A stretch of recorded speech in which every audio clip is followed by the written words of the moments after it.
Oh, hey there, and welcome to the Ope-Eh Three-Way Pro Wrestling Podcast on this episode 63. Is it 63? Brandon here. You at what now? I put it as 62. That's on me. Oh, damn it. Well, it's a little weird. It's still weird, right? We're in the post-Donnie era. We're in the Donnie hiatus. Or we're in stranger waters. If we can harken back to when CM Punk left WWE, Vince had that investor call, and he's like, he's on a sabbatical. That's what we'll do. That's a very accurate terminology in this case, I will say. Yes. But here we are, episode 63. Myself, Brandon, as always, Pierce, right up there. Bud, how you doing? Dude, I'm doing well. It's been a week so far. I feel like I've been saying that every week, but I'm doing okay. But today, believe it or not, on our first Post Donnie episode, we are not alone. And it's our first video podcast with some guests. And I got a beard. You got a beard. These fine gentlemen also have beards. We're joined by Pluggo and JPJ, Between Two Beards. What's going on, guys? Hey! It took two of us to fill Donnie's shoes. Yeah. Well, you guys are now the Canadian part of the podcast because of Love Wrestling, so it works out. That's fair. Yeah, Edmonton affiliates. Yeah, we're Edmonton affiliates from the States. Yeah, we're the USA conglomeration of the but we will represent the Canada if we need to. That's right. Oh, I mean, we got Canada. Don't you stop. What? Stop. What? See how he treats me, boys? See how he treats me? Anyway. Hey, now, we're all cordial here on the Ope-Eh Three-Way now. And you fellas, listen, great time with both of you individually. I'm going to look this way, so it looks like I'm looking at you. But it's been it's great to have you both here because we're talking a little bit about conglomeration since you mentioned it. It's going to be a pretty AEW's heavy show today. Also another odd feature of the post-Donnie era because we don't get too many of these, but there's a lot that we were kind of talking about as far as like Blood and Guts. We just had that this last Wednesday, which was fucking stellar in my opinion. Mm-hmm. One of the strongest showings for Blood and Guts yet. We'll be talking to that and kind of compare, contrast to the WarGames match. We did a little bit of that last week. Couldn't really come up with a conclusive kind of conclusion as to, who's really doing it better right now. They're both very comparable match types, both common descendants of the same ancestor, right? The old JCP WarGames, but we'll be running that back and kind of see if we can't come to some conclusions. And also, if we got time, we can run by some AEW Full Gear. Why don't you fight me at Full Gear, Pierce, as Eddie Kingston would say. Fight me. Don't. 5-minute promo of a guy just saying "fight me" for 4 of the 5 minutes. Before we get into the normal on this day, Pluggo JPJ, where can everybody find you? You can find me. We want to do the show first, and then we'll go individual. Is that what you want to do, Pluggo? What do you want to do? Or you go, and then I'll just compass it all in one, like I always do. Or do you rock and roll? We'll go reverse is what we do on Thursdays. Usually I go, then you go, but you go, then I'll go, and then we'll just double dutch this thing. Rock and roll, man. You can find me at JPJ Loves Gaming on all social media platforms. I also have a Twitch where I play video games a couple times a week, hang out, have some fun. He's going to tell you where you can find us every Thursday night and stuff like that, but I do some work over at Body Slam on post shows for Raw and Dynamite every week. And you can find me over on the Hive Media as well, doing a couple shows a week over there. So that's where you can find me. Okay. Well, then I'm Pluggo. You can find me at Pluggo on all social media platforms. Search Pluggo, and I pop up right there. What are you talking about? Between Two Beards every Thursday night, 8 p.m. over on Love Wrestling CA on the YouTube channel, on all social medias. We do a little thing called Between Two Beards at B2Beards on all socials. I don't know when this is dropping, but we're going to have the great Phil Lindsay of Fightful, Grapsody, all that fun stuff. He's coming on this week to talk Full Gear with us. We love having Phil on, so you want to check that out. Hell yeah. I got a couple of shows over on Love Wrestling I do as well for exposure, talking independent wrestling. I do a little writing over there as well at Love Wrestling CA. So you find us pretty much anywhere you need. We're all over the place. Hell yeah. That's what we like. And we're on the Hive, too. We're on the Hive doing things on the Hive. Yes. On the Hive. Crush it. Just crush it. And if you're wondering where you can find us, we are at Ope_A 3_way on all social medias. And then you'll see the new episodes mainly on YouTube right now. Donnie's got all the Spotify stuff. He'll put them up when he can. Donnie is, like we said last week, it's not goodbye. It's see you later. Donnie, we miss you already. We love you. Enjoy Canada. Enjoy a couple loonies. Enjoy Canada. Some poutine for us. Real nice. I'm waiting for Implying he doesn't live there. I'm waiting for the heel turn where you're like, "Fucking Donnie." No, we love Donnie. Yeah, he's gonna come. He's gonna come ranting about our tariffs and all that shit and his Nintendo Switch prices. Last time you were here was the Hot Take Emporium. That'll probably pop up when you're on the next one. It's like fucking Donnie. Fucking Donnie. I was gonna say you have a whole movie with just every tagline you could ever say to Donnie in The Big Lebowski. You know, you could just everything you could ever want to say to Donnie, you can just take from that movie and John Goodman, and he should have got nominated and won an Oscar for that performance. But anyway, let's move on. Fucking dog has fucking papers. Yeah, but Donnie, you are out of your element. Donnie, you're out here. Out of element. Anyway, I'm sorry. It's good to see you guys. I'm glad to have you on. This is causing a rift amongst friends. Before we talk about war games and blood and guts, we're going to go a little bit farther in the past.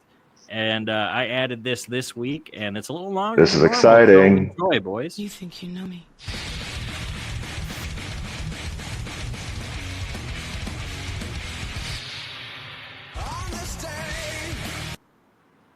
Okay. A little different. Hopefully we'll be copyright. We're figuring out StreamYard on the go. So 1990 on a WWF Superstars taping, Mr. Perfect would defeat the Texas Tornado Kerry Von Erich to win the IC title for the second time. Rest in peace to both those men. Mm-hmm. 1995 WWF Survivor Series. In the main event, Bret Hart would defeat Diesel in a no DQ match to win the WWF Championship, ending Diesel's close to year-long reign. I believe it's longest reign of the 90s. And Diesel would say the highest drawing championship reign of the 90s, even though that's not exactly what it was at all. No. To that point, maybe, possibly. But that's not a flex. I think in that Survivor Series, because we mentioned Mr. Perfect in the first one, in that Survivor Series, I'm pretty sure Mr. Perfect made his return to do commentary at that Survivor Series. So that sounds accurate. Yeah. Anyway, I'm a mark for Mr. Perfect. I actually have his action figure behind me back there. He's one of my favorites of all time. So anyway. Oh, he's perfect. Yeah. How do you not? Yeah, absolutely. Got to back the winners. Also, it was Bam Bam Bigelow's last WWF match on this pay-per-view, which is just a cool piece of history. One of the most underrated big men. JPJ, we talked about that last time you were here. Yes, we're all Bam Bam fans. Huge. So, 2000 WWF Survivor Series. I'm only going to talk about the main event here. Kurt Angle defeats The Undertaker to retain the WWF Championship. Undertaker hits a last ride and pins him. But they did a switcheroo. It was Kurt Angle's brother being pinned, not Kurt Angle. Kurt Angle would then shoot a half, get the pin. This match is also pretty infamous because it's the snakeskin pants Undertaker. Oh, I missed that era. Brief as it was. It was one night, and that was enough. Gone but not forgotten. Never again. Someone's got to bring it back. Somebody has to call that back. We'll jump ahead 7 years. Raw ends. WWE champion at this time, Randy Orton, is in the ring, and an Olympic torch runner is passing him the torch. It's a weird segment. But then a code gets broken, and for the first time in 2 years, Chris Jericho returns to WWE. Jim Ross somewhere in a meme video was screaming, "It's the football! My God, my theme song!" Tell me I'm not the only one who has seen that video. It's like probably 15 years old by this point. The guy playing JR. Guys make myself look like an ass. No, I don't think I've ever. I'll put it out there for you. It's hilarious. But yeah, no, that was a big return, and maybe not the last time. Well, I mean, there was another return after that too. I'm pretty sure. But Chris Jericho and his WWE returns. He's got. I think based on recent events, he's got one more good one left in him, but remains yet to be seen. I got high hopes. Could be soon. Could be soon. Who knows? It's very hard to say because we haven't seen him since April. And I was talking about this. I don't mean to be rude, but I think Jericho has hit the wall and kind of overstated his welcome in AEW. I don't think that's rude. That sounds pretty good. Yeah. Like, I don't think he has much left to prove there. Yeah, so it's probably a time to I think they both break the walls down. Yeah, I think they both got out of it what they wanted to get out of it, and I think it's time. Maybe he moves on. I mean, I don't think they need him right now, and I don't even think it's bad blood necessarily. I think he realizes it too, and he can go have his swan song in WWE and call it a career. And we'll jump ahead 10 years, 2017 Survivor Series. It's, when Survivor Series was just brand supremacy and it wasn't that great. Main event saw Team Raw, Kurt Angle, Finn Balor, Triple H, Samoa Joe, and Braun Strowman beat Team SmackDown of Shane McMahon, Shinsuke Nakamura, Bobby Roode, and John Cena. This match was bad. And Randy Orton was on the team too. It wasn't great. There was a double turn from Triple H in the match. Like he turned on Kurt Angle and then turned on. It was weird.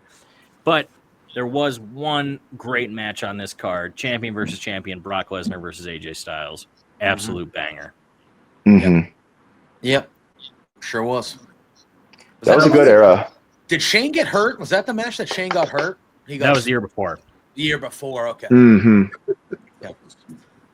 I know there's multiple matches that can refer to, sadly. But, I was just... the greatest Nepo baby in the history of the game.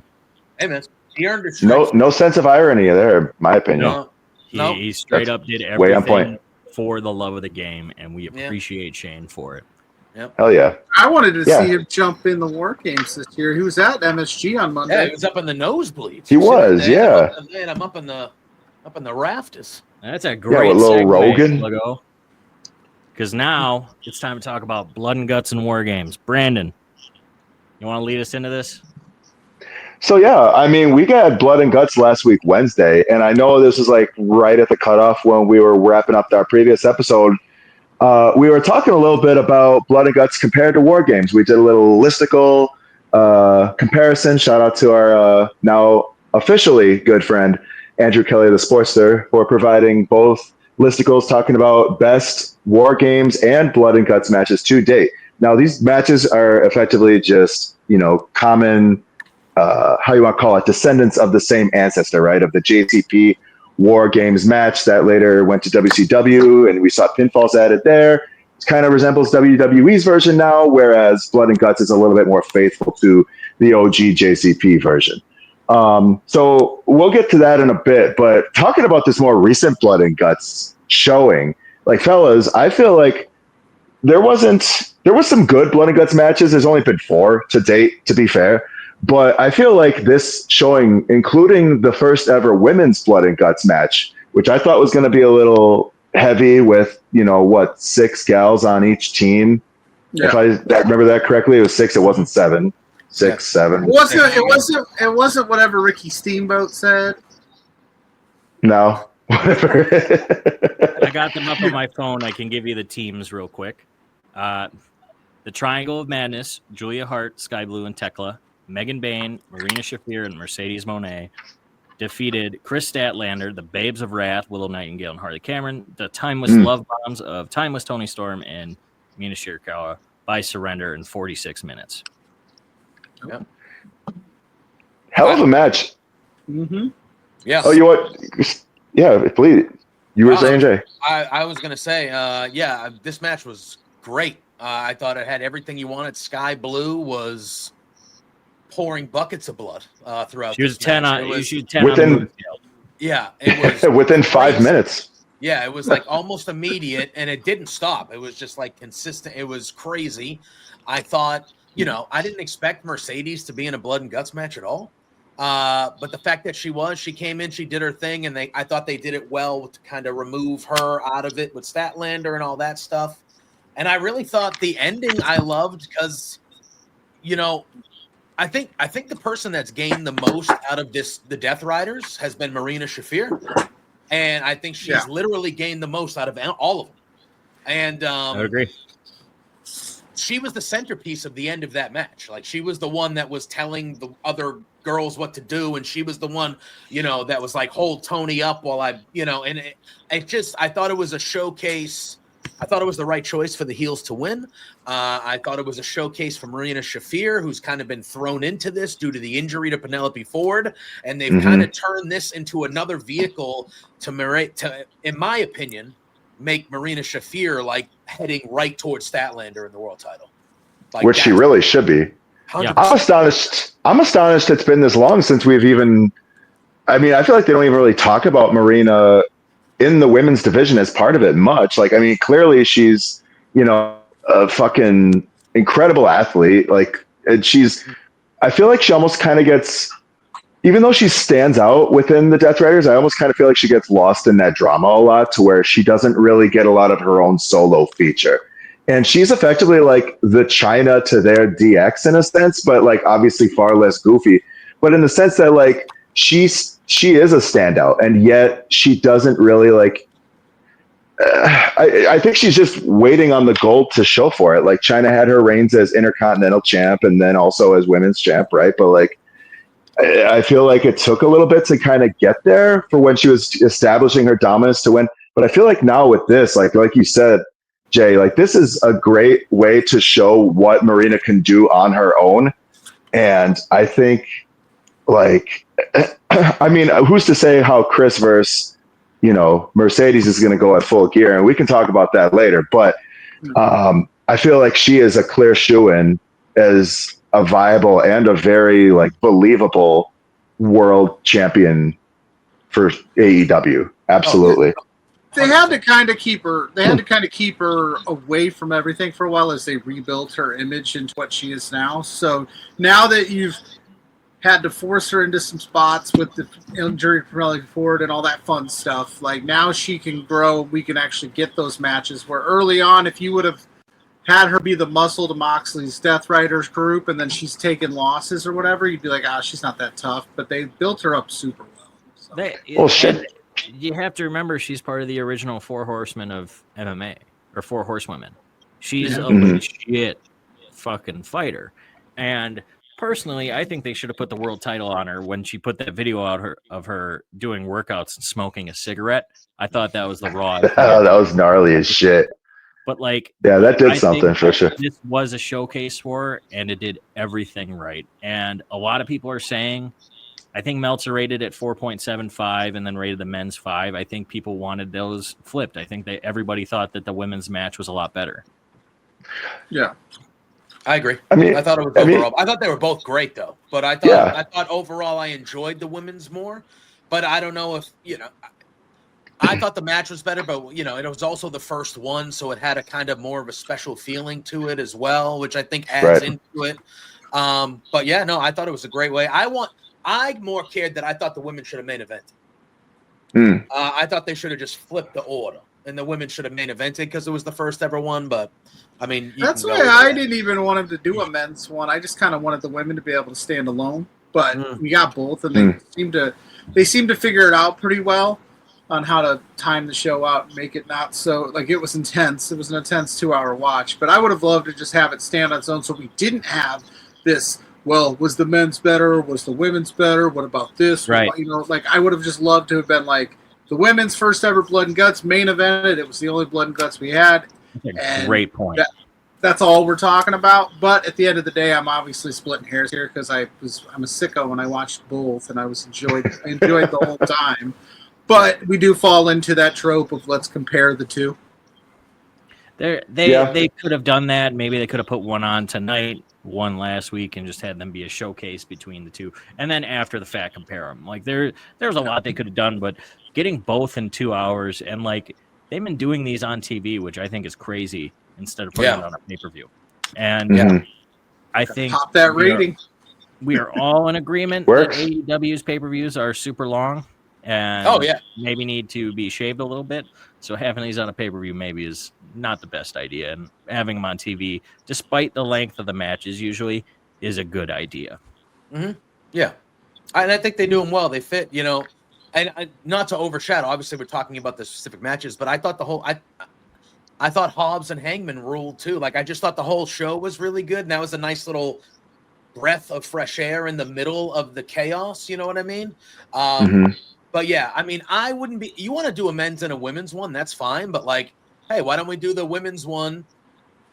This Dynamite over here, and then 5 months later we can do the men's. You know, like just have the stories naturally build to themselves, where it's not like, oh, Blood and Guts is coming soon. We know it's coming. It's like you have a feud, and then just Blood and Guts. Oh shit! All right, cool. And then 6 months later, whatever. There's a whoop. You didn't have to make. But again, the show ruled. But I think there's creative ways to do it. You know, the women have been deserving of a big main event spot. I think Revolution, the women should have main evented 100%. That was the greatest, maybe the greatest women's story ever told. And yeah, it would make sense to put this in the main event. I understand why they didn't, but I think for what they did and the time they were given, they nailed it. I love the Harley Cameron spot with Minnie Monet. It gets taken off. She's hiding brass knuckles under there. That's an incredible spot. Mercedes was in the match realistically for only 5 minutes, and she just played the hits and bumped like hell, and it was awesome. Yep. I hope she gets her due pretty soon, too. Harley Cameron's been consistently fucking great for how long? And, I mean, there's got to be some payoff for that for her, especially when it comes to, like, Mercedes Monet, because they've been kind of linked pretty consistently for a good long time here too. And Mercedes is still TBS. There's got to be one of those fucking belts that she can drop to Harley. Like one belt. Yeah. It's not too much to ask, I don't think. Yeah. There is a story point that I want to make too. I know we were talking about like Blood and Guts, both matches being kind of so close to each other, but I feel like having them both, especially in this context, creates a good kind of perspective on things to come. There's a point I wanted to make to that, but it would require us talking about the men's match. I don't want to take away from talking about the women's match.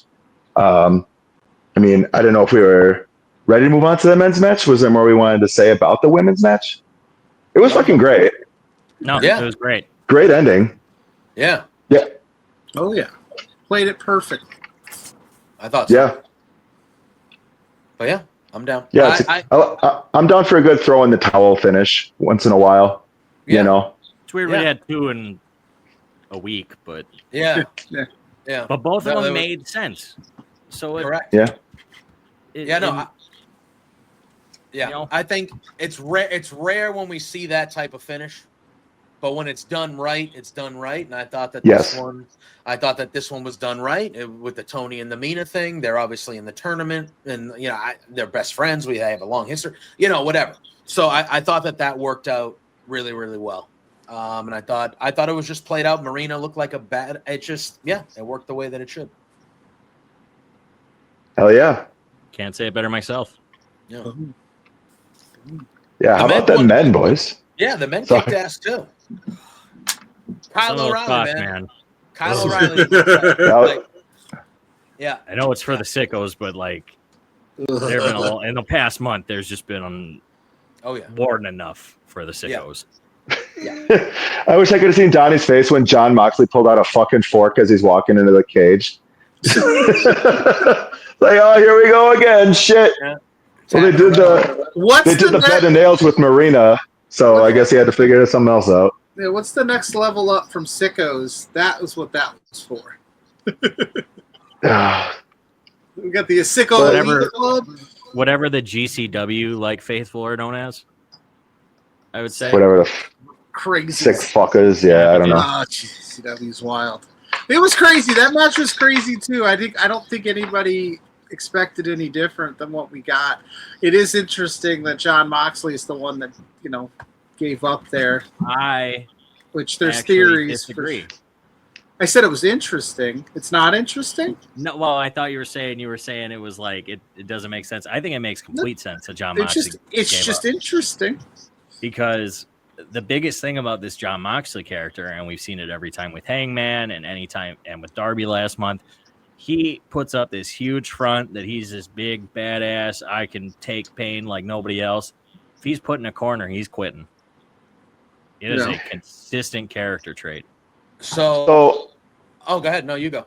Obviously. No, I guess I was going to pose a question, and this is relevant to what I was saying earlier. So, like, how does this make Marina look relative to John as a potential forerunner for the Death Riders? Because you consider all the times John has lost in these big match scenarios, pretty much by tapping, by getting his ass spanked and bleeding all over the place, and then just tapping out like a little biatch.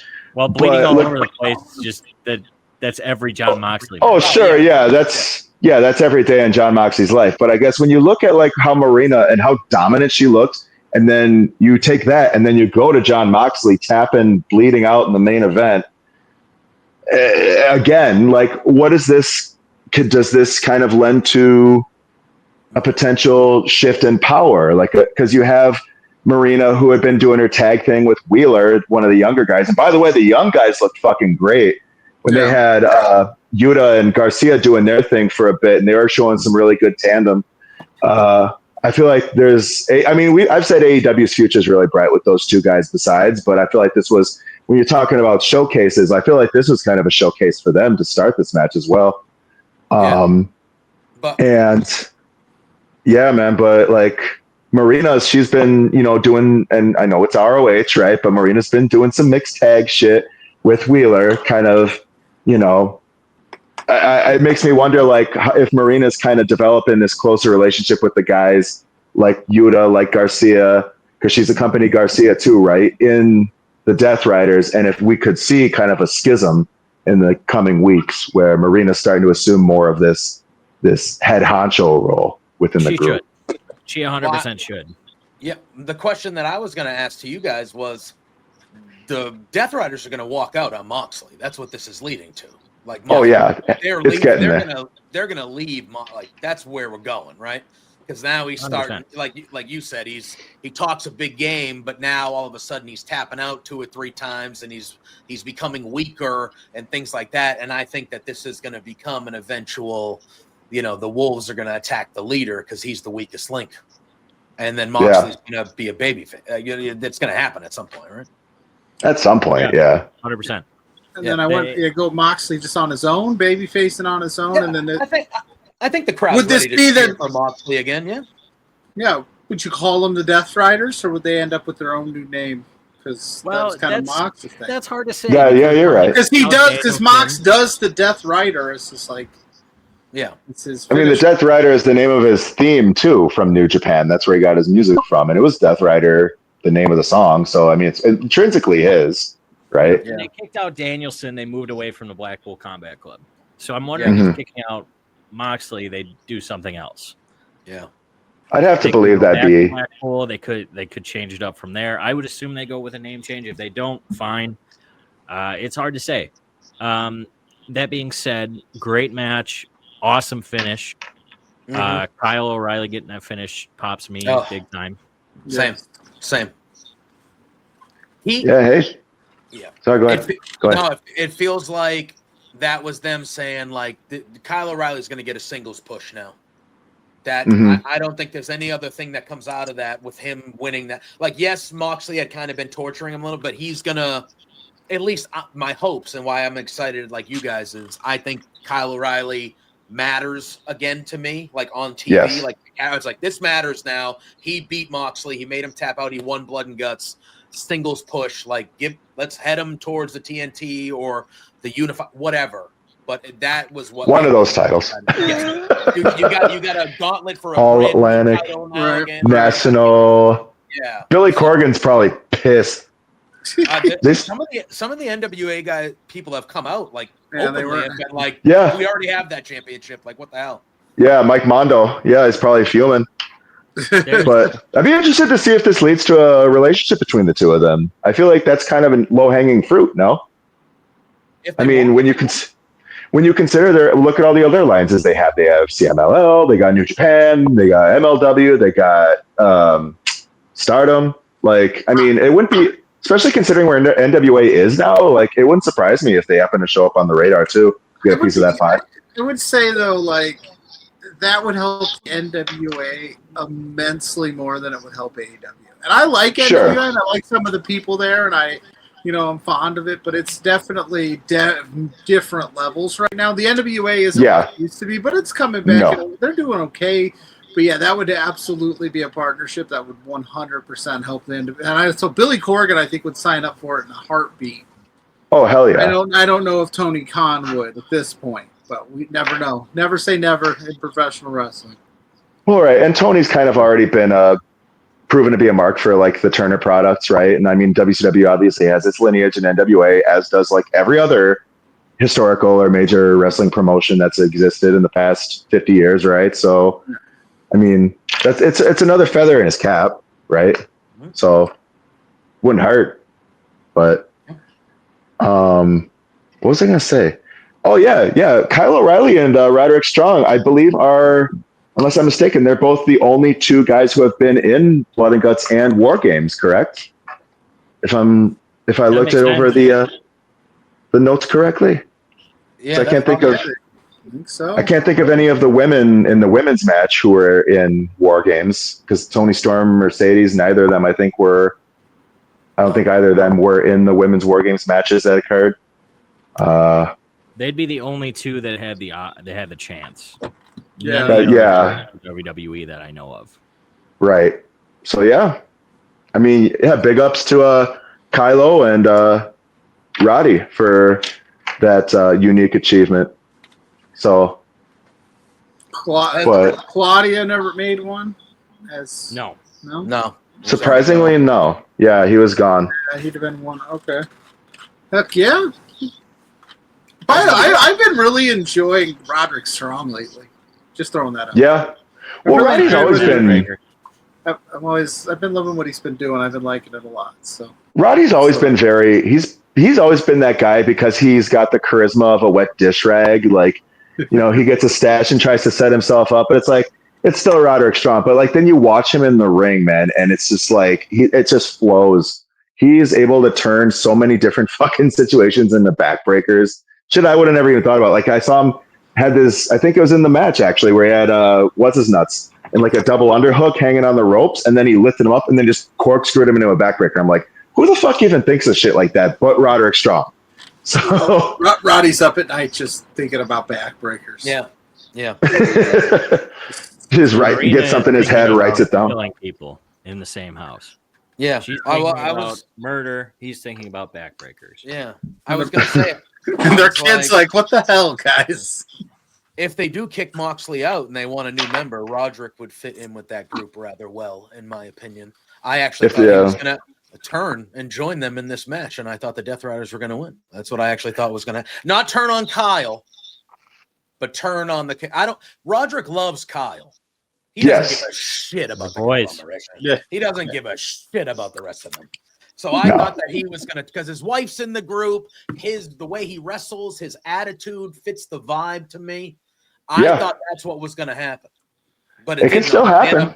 And I'm happy that Kyle won and hopefully goes up for me. But if I could see Roderick joining that group at some point easily. Yeah, absolutely.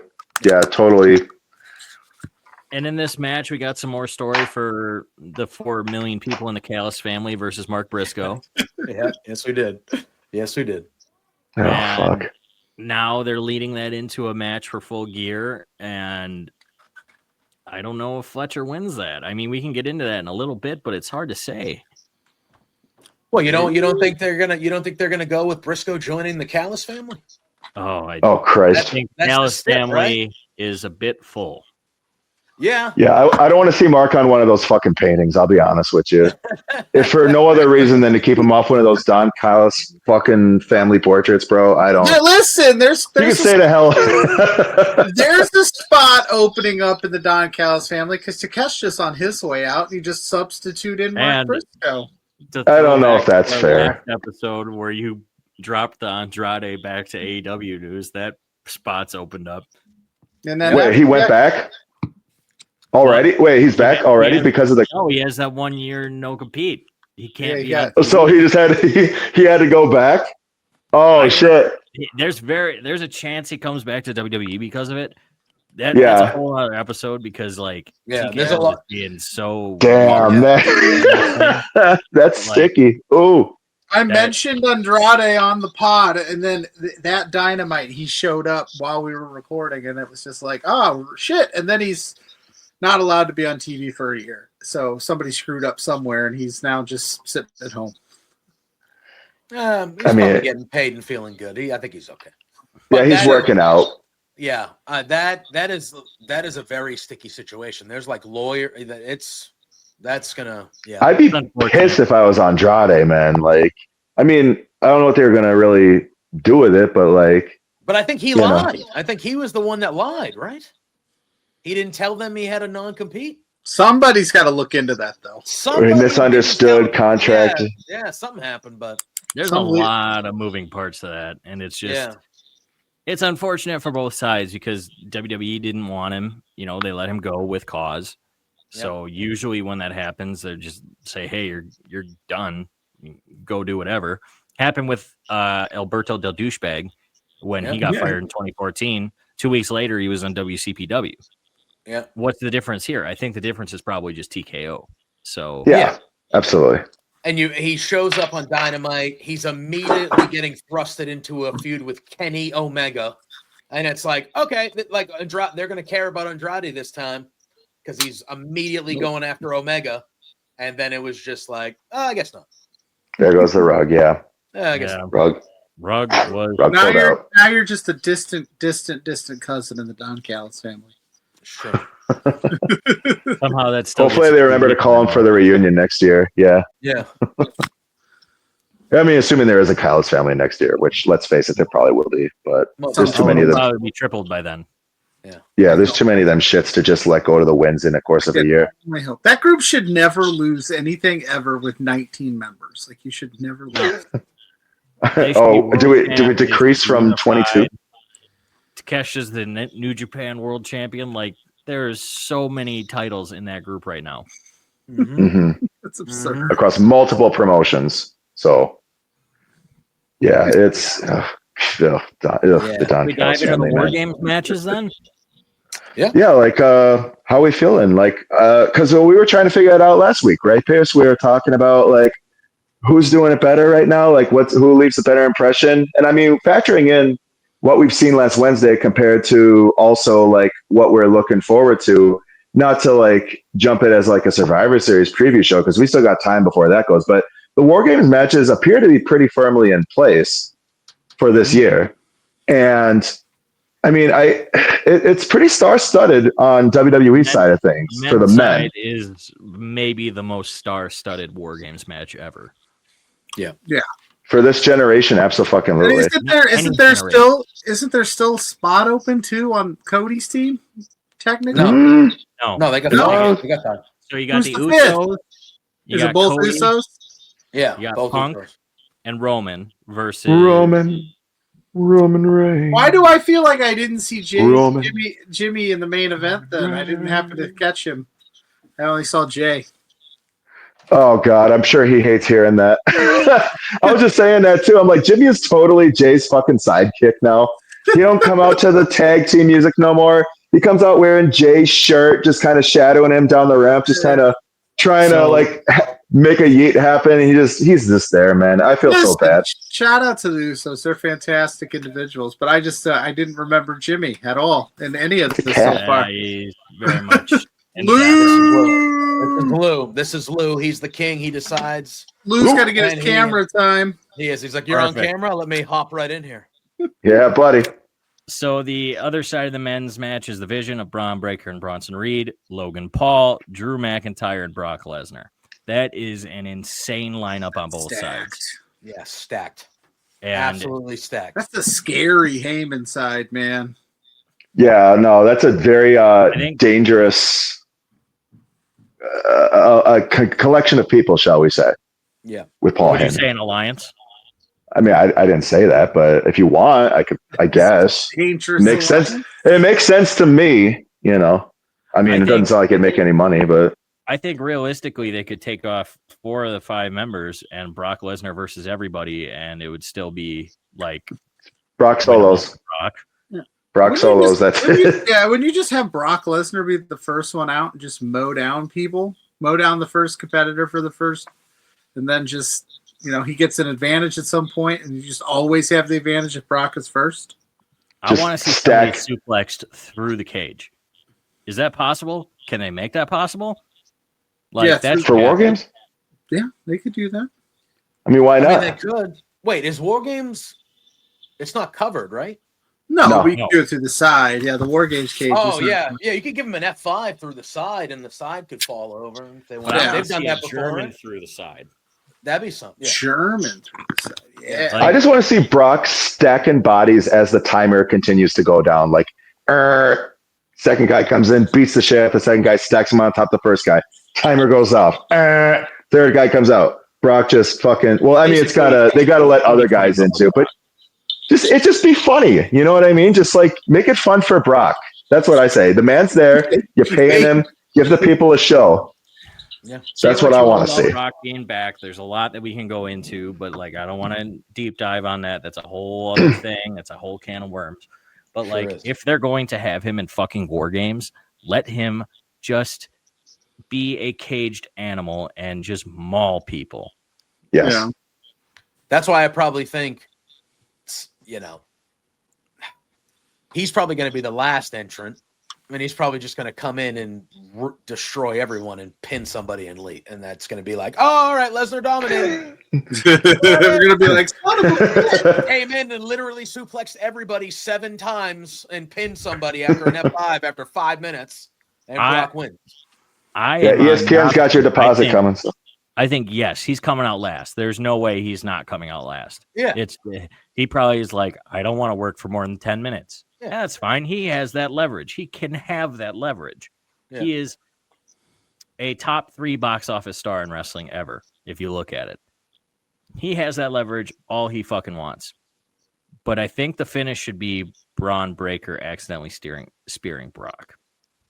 I wouldn't hate that. To build up for that. Can I just... Okay, no, you go. And then I'm going to get... I was just saying you got to start that build somewhere, right? Because that's the rumor. But that's all I got to say. That was my spiel. Okay. I understand that Seth got hurt, and maybe this is a way to save it if they do that, what you just said, because that's a good way to do it. I feel like they have completely fumbled Braun Breaker. And, like, he speared Seth Rollins. Sorry, lose upset. He doesn't like the way you're talking about his guy, Braun Breaker. He left. He's like, I'm opening. He said, I'm a Braun Breaker guy, and you're over here talking shit. No, well, here's my thing. You ain't having it. You have Braun spear Seth Rollins that Monday night on Raw. Mm-hmm. How do you not have Braun Breaker even in the John Cena tournament? How is he doing nothing? I was saying that, Pierce, if you recall our second episode, I think it was the Cena one, we were trying to project his year. I was like, Braun should really be the guy. At that time, I've had a couple other, theories since then, but like, theory is the specific. Adam Pearce shouldn't have put that out there. He had to say it in his little preview shtick. But anywho, back then and even now, I'm like Braun Breaker because you're right. Breaker was the one who speared Seth. Breaker was the one who talked to fucking Bronson and is like, "Hey, it's my way or the highway." Effectively, got Bronson on board with all the shit. Like Braun is like should be de facto the leader in that group, holding up the title. The next week he had the title. It's like, how is he not like what? How did we go from that where it's like, oh shit, Braun's just gonna take over and be the guy here? Obviously, you can't just take the title, but you know what I mean. And then he got to build it a little bit. It's only been a month, so he's so far away from the world title when he had it in his fucking hands 3 weeks ago. Right? It doesn't make sense to me. No, it don't. I think he's such a natural fit with it too. For the Rumble is probably Braun versus Punk. I think that's when we're going to see the first world title match for him. Okay, they still got to build a little bit. I would just like to see him like hovering around, like at Saturday night's main event. Like, why didn't you have him like at the top of the ramp, looking at Punk, just keeping him away from it, but still in it. You know what I mean? But we'll see how it goes. But to answer your original question, I don't even remember what we were talking about. I'm kidding. We were talking about WarGames and Blood and Guts. I think it's 2 different matches, but similar ilks. I've liked the WarGames injection into Survivor Series. I will say that because there was some Survivor Series. I think you touched on it a little bit ago with some like downer Survivor Series where it's the traditional 5-on-5. And then they interjected this WarGames to it to kind of give it a different, bigger feel. And I haven't left a Survivor Series WarGames situation going like, oh, that was disappointing. Like, no, they've all been pretty solid. Like, we got the big CM Punk return a couple years ago. One of them, like, I mean, NXT was crushing it in the WarGames side of things. I think Blood and Guts it's similar, but it's a little different. It's like you said, it's a little bit more of like, it's a little more Crockett. Yeah. So. Yeah. Well, and like it lives to its namesake too, right? Like with war games, like you want it to be brutal, but Blood and Guts tells you exactly what it's going to fucking be.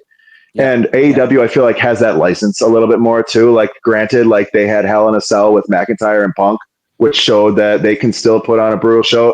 And I feel like, and I've heard this commentary been said. I think it was what's his name, fucking Santi. I was watching his takes on some shit, and like his thing was like, War Games kind of feels like it's just like buddies getting together for a barbecue at this point. Like, hey, I'm going to be doing this Saturday. You want to just come and jump in the War Games with me? We'll do it 5v5. You know, like, yeah. But I feel like that's kind of War Games is kind of in spirit. So, I mean, with Survivor Series, it's definitely been like that. Like, I feel like it was only more recently that you got actual like units and like guys who are very tightly knit. Because back in like historically, like Survivor Series was just like shit whipped together and like it's big stars kind of like to a point it was like that, but you also like let's look at the last couple War Games matches. We talked about them last week. They've been very predictable. Like there's a formula and they're not straying from it. We talked about this last time you were on, Pluggo. WWE's got to take some swings, do something different, show something, keep your fans invested. They've been very big on the moment but not the follow-up. They got to do something to change the pace a little bit. Great. Yeah. I think you just that's what I'm thinking about with Braun Breaker. They were great on the moment, and then, and they did it, but War Game. Okay. War Games, I agree with Pluggo. I think they're two completely, it's the same bait, but Blood and Guts is more hardcore. Like, you're going to get disgusting blood and guts. Like, that's what you're going to get. We've never seen any guts in Blood and Guts. Don't lie. I haven't seen nobody's guts yet. No. But like, give it a year for Moxley. Yeah, exactly. Yeah, Darby. I'm surprised we didn't see no kidney. Yeah, Darby will do something. Darby will be like, you can cut me open. It's fine. Yeah, I'm surprised Darby didn't just let him rip his fucking kidneys out his back. We're gonna have a kidney transplant. Just a fucking blood eagle just rips open the rib cages and right up on the shoulders. Somehow still kicks out at 2, knowing Darby. Yep, that's right. But laughs it off. War Games is more for the dramatic side of things. You know what I mean? Like, I think it's more story based throughout the match. Yes, there's weapons. We're gonna see the normal, the tables, the kendo sticks, and that'll be or chairs, stuff like that. And it'll be fine. I do think the lineups in both of these matches are impressive, and it'll be fun. To me, I do think they're a little bit formulaic at this point, and I think they're, especially since they've kind of been in the Survivor Series the last 3 years or whatever, however long it's been. I feel like there hasn't been a War Games match that I've been like, wow, that was crazy. Or like, it's more like, oh, that was good.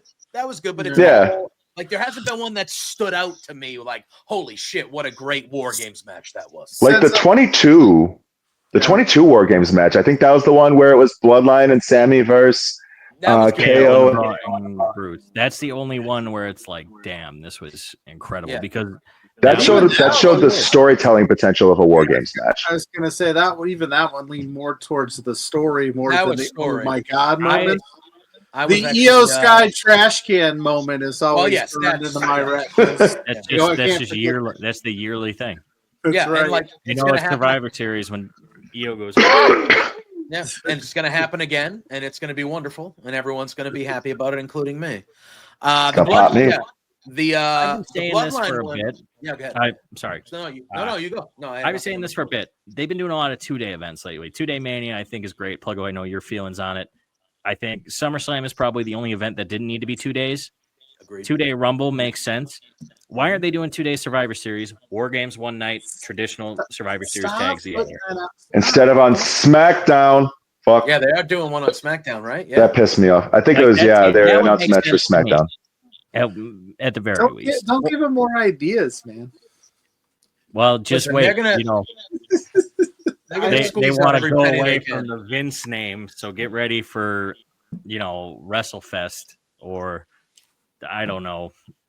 Yeah, they're gonna get rid of WrestleMania and it's gonna go back to. I'm gonna watch regardless, but at the same time, it is nice to just sit down for one night and go, "Yep, this is the night," and then I have. But it is what it is. I like both concepts. I know that Blood and Guts is newer. I still think about some of those NXT WarGames. Yeah, great. Mm-hmm. Oh my god, Undisputed Era and those things, and that's where they really brought it back. And where Triple H goes, I think we could do this on the main roster.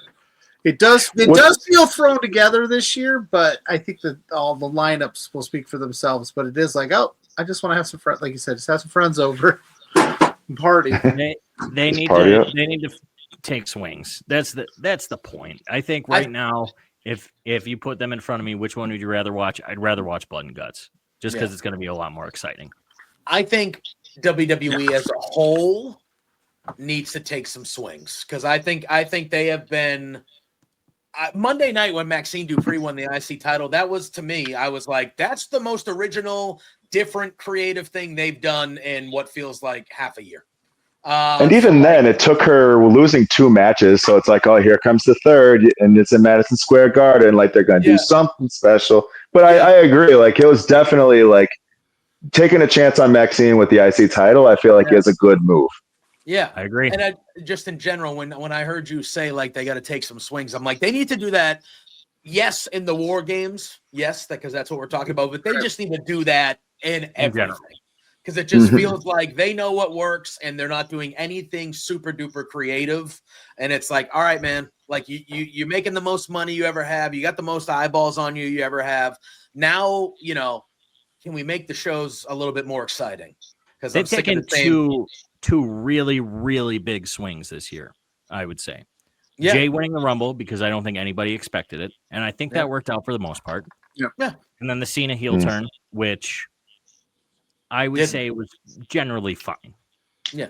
The moment was incredible. The moment was unbelievable. The spot was huge, but then the follow-up was like, But shout out to Donnie. He was there for that. Donnie was there.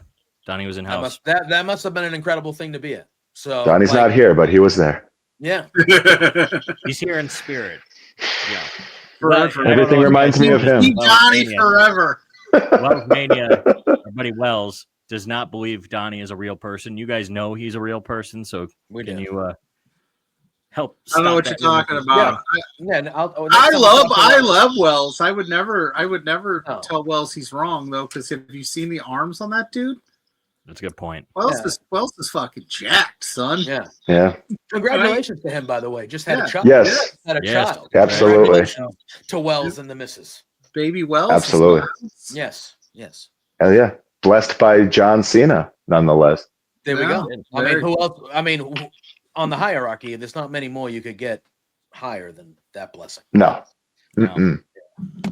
Well, does that about do it for this segment? We got about 10 minutes left before we gotta, StreamYard tells us, hey, fuck off, you gotta pay us. Jerks. If they were in this room, they'd be like, let them fucking go an extra 5. Oh, let them go. I think we got about 20 minutes, so let's go. You guys okay doing some quick hits on Full Gear? Oh, yeah, for sure. Yeah. Full Gear. We appreciate you guys and your time. You guys, as you know, you two are welcome on whatever. So appreciate that. Yeah, we're gonna crash this bitch every week. But next week it might be on Riverside, so feel free to hop in on there. We're gonna diversify. In the pre-show, we'll quick go over the pre-show. Boom and Doom, Big Boom, AJ, QT Marshall with Big Justice versus RPG Vice, Rocky Romero, Trent Beretta. I would like to see Big Boom AJ lose just because he hasn't lost yet. I think that would be nice, but I doubt he. You can't lose when you got the Riz man in your corner, dude. Yeah, you don't lose with the Rizzler. If the Rizzler's there, boom! The Rizzler's gonna be there, bro. He's gonna get probably the top 5 pop of the night. The Rizzler. Yeah, he got a huge pop last time when he was with Orange Cassidy. Oh yeah. Can somebody tell me how the fuck this happened? Boom and Doom, because it was Doom versus Boom. So when did Doom jump in with Boom? When did this happen? They got attacked by the Chaos family. I missed this episode, clearly. I did not see them become friends again. So, or at all. Yeah. So I'm like, oh, they're friends now? They were enemies. That's what I know. Yeah. In a $200,000 four-way tag team match, I think these money matches are a little excessive. Max Caster and Anthony Bowens. That's real? Has anyone seen this money? Yeah. Have the winners of this match seen this money? Sorry, it's just like showering them in the money after the match, just doing snow angels. Is this coming out of like Tony Khan? Yeah, is it like Tony Khan fronting this up, or is it like AEW? Like, where's the where's the money? Khan's money. Yeah, like yeah, right. What I mean? Straight from the Jags. Is it from the company? Is it from the company side of things? Like, oh, we're just adding this to the expense of the show. Shad Khan gave Tony his allowance, and Tony's like, I'm going to share the wealth.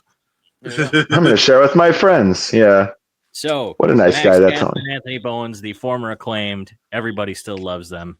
Bang Bang Gang, Austin Gunn, Juice Robinson, Big Bill and Brian Keith, and the Outrunners. Personally, I think that the Acclaimed are going to win, but selfishly, I'd like the Outrunners to win because the Outrunners rule.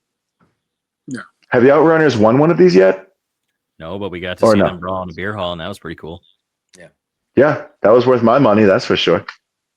Fucking Marlboro men. Shout out to Warrior Wrestling in Pluggo's background. Those guys are great. Steve, we got to get you on the show sometime. Yeah. Resurrecting on December 5th in Chicago. Oh yeah. I can make that. I wish I could have made that. Most likely. Yeah. Yeah, I feel like you're right. I feel like they've been setting up this Acclaim thing, so they're obviously going to run with it, right? So yeah, they don't want to work together, but they're most successful together, and then they'll win a match begrudgingly together. The camera with me. Oh yeah, he wants the scissor. This is the first 4-way podcast, probably. Well, yeah. Listen, you don't have the same. I had to jump out those way too. I was going to delete his search history after this recording. Show tabs. sorry, honey. Didn't mean to use your computer for that. Chris Stanlander defending against Mercedes Moné. I think Chris needs this win. I would not be surprised if Moné wins, but I think Chris should win. I think this should be an event. I would agree. Yeah. Based on just the momentum that Mercedes has been collecting her 14th fucking belt. Mm-hmm. I feel like the story with Mercedes should be she collects all these belts because she feels like she can't genuinely win the big one. Like, she's got the TBS title yet. She's got the Ring of Honor women's interim TV title, like the Rev Pro and CMLL, and that's great. Yeah, but there's the AEW Women's World Championship, and hopefully she starts dropping these belts before she actually wins the big one, because I feel like that kind of would just diminish. And maybe that's just me. You're not wrong. But I feel like she needs to start peeling those little belts away before she can win the big one. That's my stance on it. She should not win this, I think. And Chris needs this win to cement herself. Like, they need to give her the run to show that she is, like, for her work in the company since damn near day one, she should be rewarded with a good title reign and show that she can hang with the big gals. So. Yeah, I'm all for that. Yeah, I mean, no disagreement there. Making too many good points. I can't argue it. It's not good for podcasting if we can't argue with you. No, fuck, sorry. We'll come on Beard soon. I know we're trying to figure that out. We'll come on Beard. Yeah. We'll argue. We'll come up with things to argue. Pierce, you know how this goes, Pierce. Yeah. You know I can argue at the best. Yeah. Generate some. Pluggo knows that too. Yeah. Generate some controversy. I fully agree, though. I think it's hard to say because it's Mercedes, but if we were doing confidence points, Statlander winning would be up near the top of my points. I think Statlander's definitely winning this match. That's how confident I feel about it. I agree with. I think Mercedes eventually has to lose the titles and start to crumble for the rebuild to when she finally builds herself back up to get the actual world championship, right? So her losing for the second time going after it really gets under her skin. And then, like you said, she should just start dropping these titles over the next certain amount of time And then I think there's really a way that you could like turn her into a massive baby face for you by the time she's actually winning that title. Yeah. Definitely. Which is Great point. what you should, So that's what I would do. Yup. Hangman All aboard. Page defends against Samoa Joe in a steel cage match. I think we're all in agreement. Hangman's not losing here. No. Agreed. Oh, MJF comes back afterwards. That would be dope. Yeah. I'd be for it. Brodito defends against FTR. I'm thinking FTR wins here. Yes, I think this is the end for the great tag team of Brodito. Terrific. Mm-hmm. What a put together that turned into a massive success. Yeah, huge. Yeah. I thought they were going to lose. I thought they were going to lose it the last time they defended that 4-way. So I think if you want to get some steam behind FTR, even more steam than they already have, you haven't beat the over baby faces. I'm still kind of hoping for the FTR CNC Wrestle Factory Dream Tag match. Yeah, that'll be at that'll happen 100%. I mean, I was ashamed. I was unfortunate that they didn't get that shot at All Out. It would have made sense in my mind. But I mean, I got to believe Copeland's coming back here pretty soon. Well, he's not. And then that. No, he's not. Unfortunately, he should be, but he's not. He might be. Yeah, you never know. It's not. There were a lot of matches. No, there were a lot of matches on that table. I wanted Tanahashi in there selfishly too, but I mean, that wasn't going to happen. They're with AEW, right? So whatever. In a $1 million trios match, winners get $1 million. Kenny Omega and Jurassic Express, Jungle Jack Perry is no longer a boy, and Luchasaurus versus the Young Bucks and Josh Alexander. Alexander taking the fall here.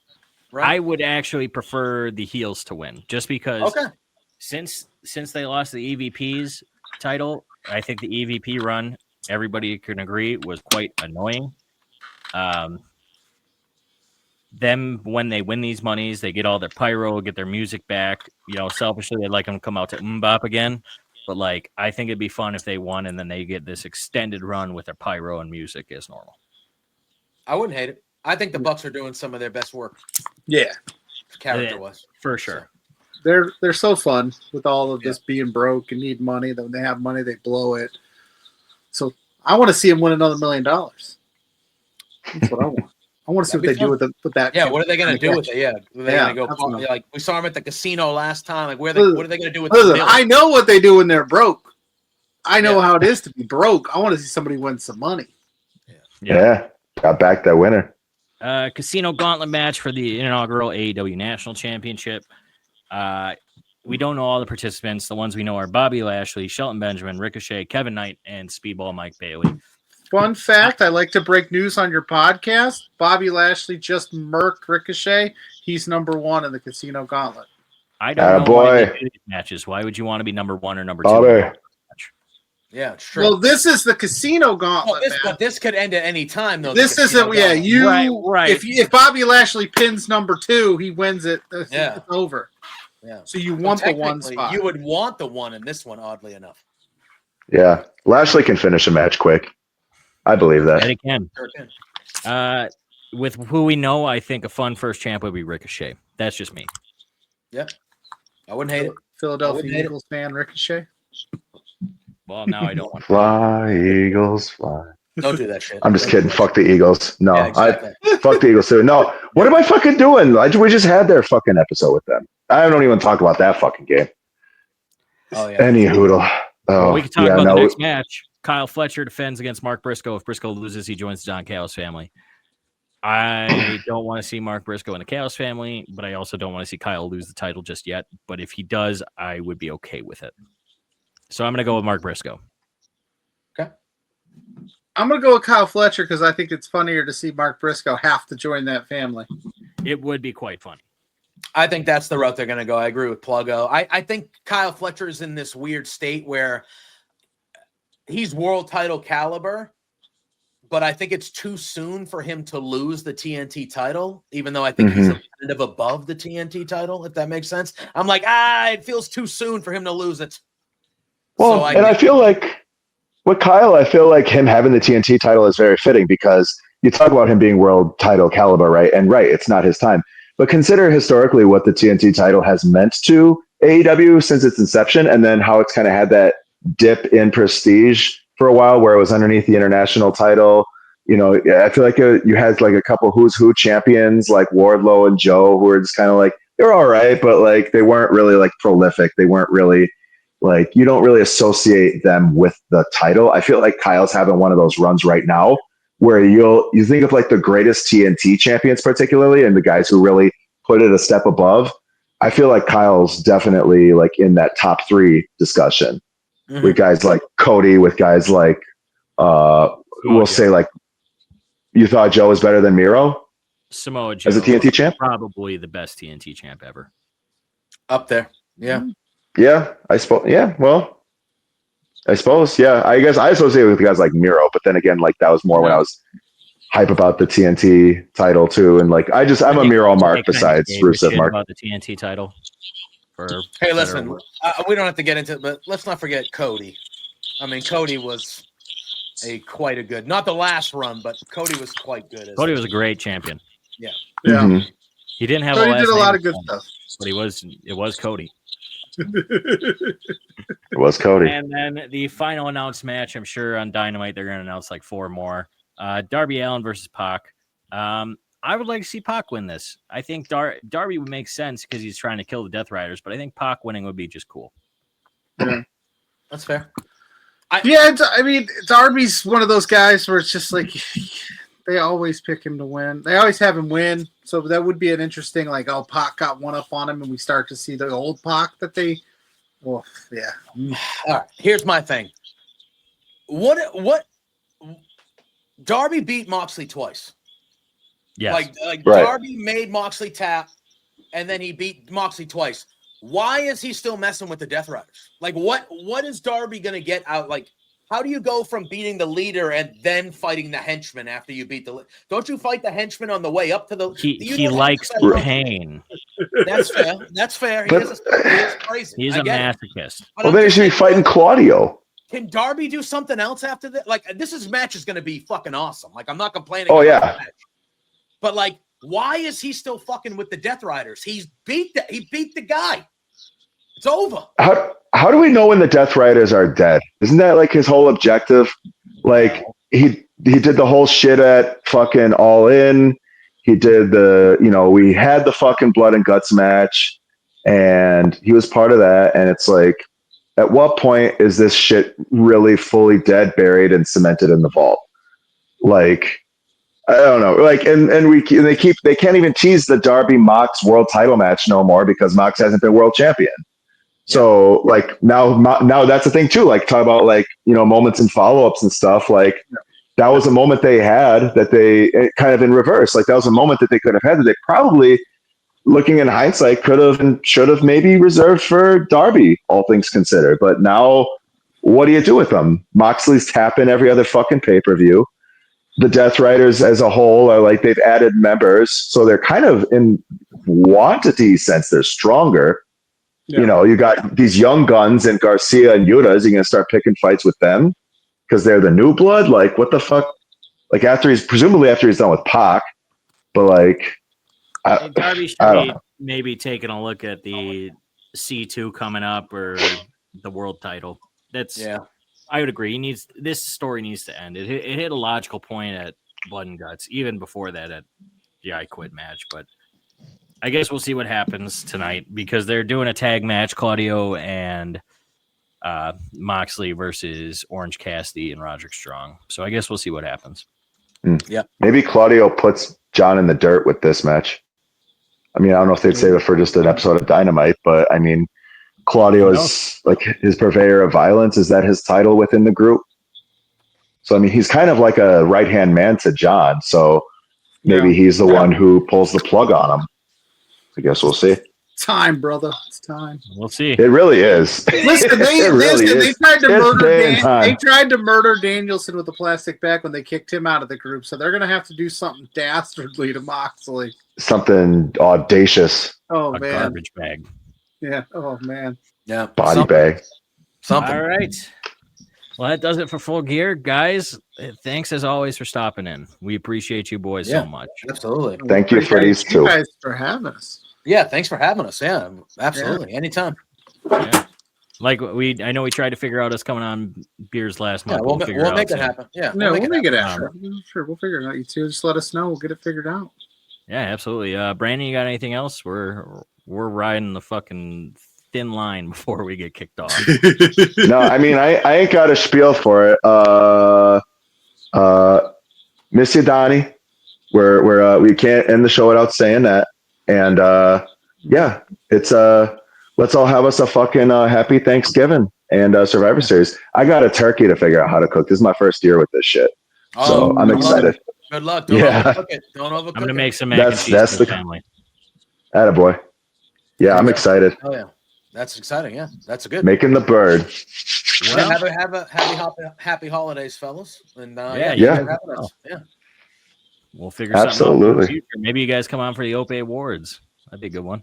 Well, yeah, let us know. We can make most things work. So yeah, we're down to do anything, man. Oh yeah. All right, we'll figure it out. But as always, this is your favorite podcast saying thanks for stopping to the Ope-Eh 3-Way. Have a beer on us, and we will see you next time. Have a good night.